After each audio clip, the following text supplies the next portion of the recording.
विश्वेशं माधवं ढुण्ढिं दण्डपाणिं च भैरवं वन्दे काशीं गुहां गङ्गां भवानीं मणिकर्णिकाम्। उत्तिष्ठ काशी भगवान् प्रभु विश्वनाथो गङ्गोर्मिसङ्गति शुभैः परिभूषितोऽब्जैः श्रीढुण्ढि भैरवमुखैः सहिता अन्नपूर्णा माता च वाञ्छति मुदा तव सुप्रभातम्। ब्रह्मा मुरारी त्रिपुरान्तकारिः भानुशशी भूमिसुतो बुधश्च गुरुश्च शुक्रः शनिराहुकेतवः कुर्वन्तु सर्वे भुवि सुप्रभातम्।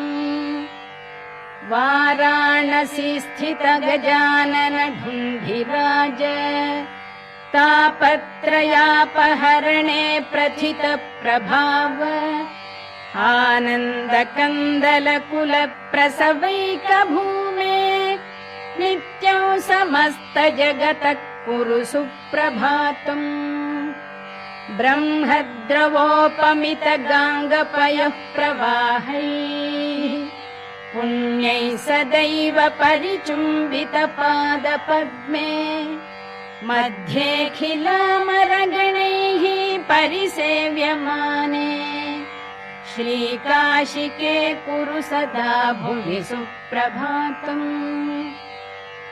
प्रत्रैरसङ्ख्यमठमन्दिरतीर्थकुण्ड प्रासादघट्टनिवहैर्विदुषाभरैश्च आवर्ज्य यस्यखिल विश्वमनांसि नित्यम् श्रीकाशिके कुरु सदा भुवि सुप्रभातम्। केवानरानुसुधियः कुधियो धियो वा वाञ्छन्ति नान्तसमये शरणं भवत्याः। हे कोटि कोटि जन मुक्ति विधान दक्षे श्रीकाशिके कुरु सदा भुवि सुप्रभातम्।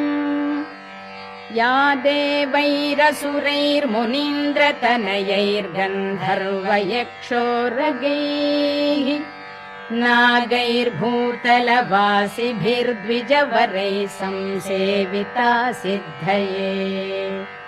या गङ्गोत्तरवाहिनी परिसरे तीर्थैरसङ्ख्यैर्वृता सा काशी त्रिपुरारि राजनगरी देया सदा मङ्गलम्। तीर्थानां प्रभरा मनोरथकरी संसारपारापरा नन्दानन्दिगणेश्वरैरुपहिता देवैरशेषैः स्तुता। या शम्भोर्मणिकुण्डलैककणिका विष्णोस्तपो दीर्घिका सेयं श्रीमणिकर्णिका भगवती देया सदा मङ्गलम्। अभिनव बिसवल्ली पादपद्मस्य विष्णोः मदनमथनमौळेर्मालती पुष्पमाला जयति जय पताका काप्यसौ मोक्षलक्ष्म्याः क्षपितकलिकलङ्का जाह्नवीनः पुनातु। गाङ्गं वारि मनोहारि मुरारि चरणच्युतम् त्रिपुरारि शिरश्चारि पापहारि पुनातु माम्। विघ्नावास निवास कारण महागण्डस्थलालम्बितः सिन्दूरारुणपुञ्ज चन्द्रकिरण प्रच्छादिना गच्छविः श्रीविश्वेश्वर वल्लभो गिरिजया सानन्दमानन्दितः स्मेरास्यस्तव ढुण्ढिराजमुदितो देया सदा मङ्गलम्। कण्ठे यस्य लसत्कराळगरलौ गङ्गाजलम् मस्तके वामाङ्गे गिरिराजराजतनया जाया भवानी सती नन्दिस्कन्दगणाधिराज सहित श्री विश्वनाथ प्रभुः काशी मन्दिर संस्थितोऽखिल गुरुर्देया सदा मङ्गलम् देया सदा मङ्गलम् श्री विश्वनाथ करुणामृत पूर्ण सिन्धो शीतांशुखण्ड समलङ्कृत भव्यचूड उत्तिष्ठ विश्वजन मङ्गल साधनाय नित्यं समस्त जगतः कुरु सुप्रभातम् श्री विश्वनाथ वृषभध्वज विश्ववन्द्य सृष्टिस्थिति प्रलयकारक देवदेव वाचामगोचर महर्षिनुताङ्घ्रिपद्म वाराणसी पुरपते कुरु सुप्रभातम् श्री विश्वनाथ भवभञ्जन दिव्य भाव गंगाधर प्रमथ वंदित सुंदरांग नागेन्द्र हार नत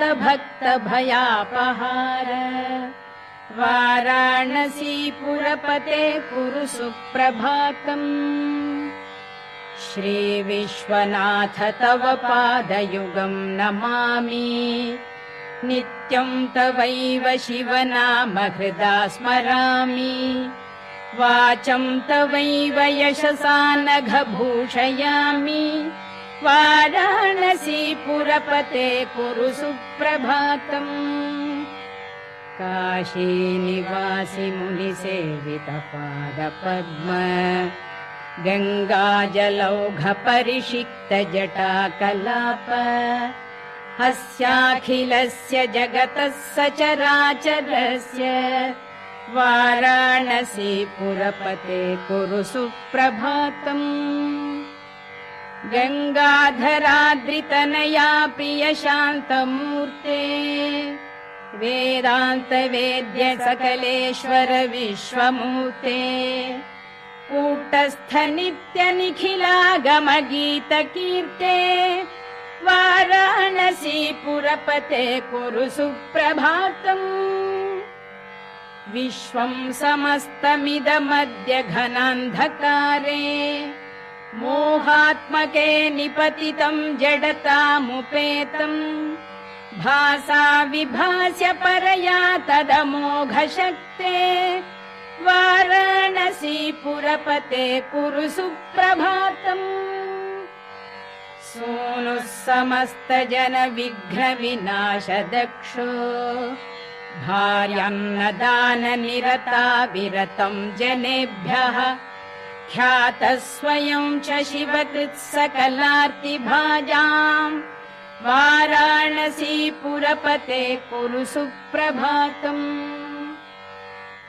येनो नमन्ति न जपन्ति न चामनन्ति नो वालपन्ति विलपन्ति निवेदयन्ति तेषामबोध शिशुतुल्य धियां नराणाम् वाराणसी पुरपते कुरु सुप्रभातम् श्रीकण्ठ कण्ठ धृत पन्नग नीलकण्ठ सोत्कण्ठ भक्त निवहोपहितोपकण्ठ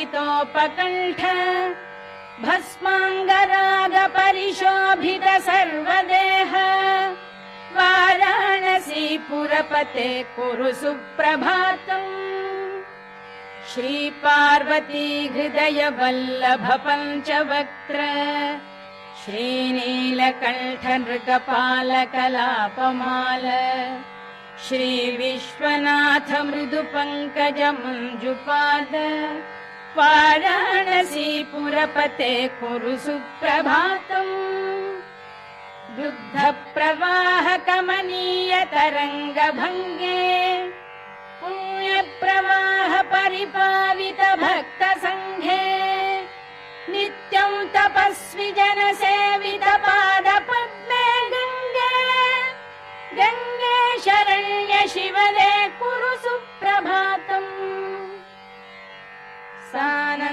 ಮಾನ